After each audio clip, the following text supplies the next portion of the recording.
In the event of a flat tire, first, make sure you're parked on a firm, level surface safely away from traffic. Avoid ice or slippery areas. Turn the ignition off, turn the hazard lights on, and set the parking brake. If possible, block the front and rear of the tire diagonally opposite the jacking position. For example, if the left rear tire is damaged, block the right front tire. You'll find the jack tools and lug wrench in the rear cargo area. To remove the tools, first lift the load floor, then pinch the left side of the hardware storage cover and pull up to remove it. Then remove the toolkit. Now, remove the tire cover if equipped.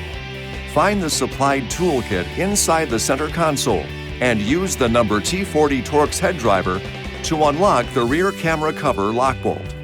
Turn the bolt once counterclockwise and remove the cover. Now, turn the lug nuts counterclockwise with the lug wrench.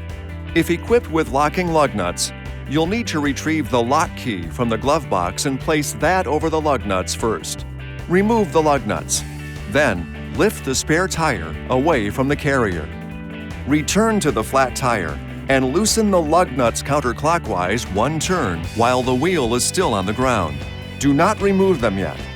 To assemble the jacking tools, connect the jack handle driver to the extension, then to the lug wrench. Place the jack under the axle tube closest to the flat tire. Do not raise the vehicle until you're sure the jack is fully engaged.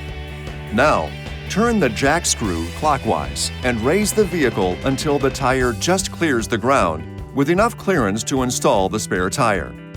Remember, minimum tire lift provides maximum stability. Okay, now go ahead and remove the lug nuts and wheel. Place the spare tire on the vehicle with the valve stem facing out. Damage can occur if you mount the spare incorrectly.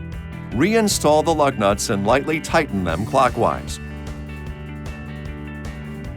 Now, turn the jack screw counterclockwise to lower the vehicle.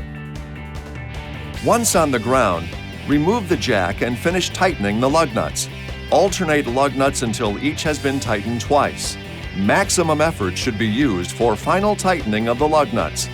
It's always a good idea to have the tightness checked with a torque wrench by an authorized dealer or at a service station.